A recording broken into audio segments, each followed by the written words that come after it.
nyatane kayu jati biasa pripun? Bagong, No.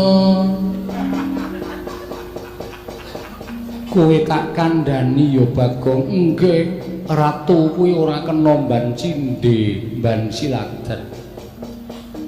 Mban cindil, Mban cindhe, mban siladan. Tegese ora kena mbetak-bedake. Nggih. Kowe bali ning Karang Kadempel. mekaten sinuwun. Iya Bagong. Matur karo bapakmu, bapakmu mesti wis tanggap. Oh nggih, ngestakaken dawuh. Nyuwun pamit nggih. Dalarku dalah. Sing ati-ati aja kaya bocah cilik. Sampeyan ora ngerti kekuatan kula to? Wente kekuatan apa? Mungsuh Kurawa menang. Wah, aku ya weruh.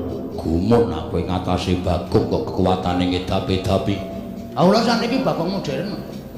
Iso ambles bumi, iso mabur. Oh iya, Nggih.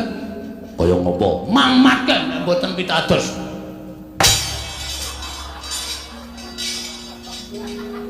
Seneng ta kowe?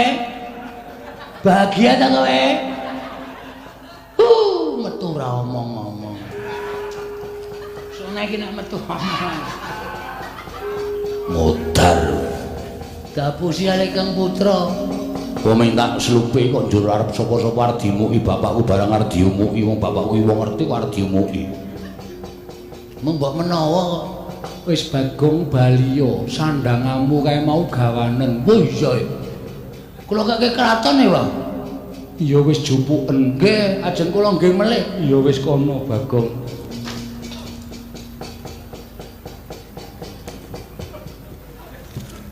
Robo Kiai, oh.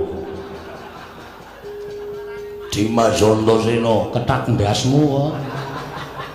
Ora dakoni tenan aku. Ora masalah. Sing penting kowe iso gimer sirahe gareng.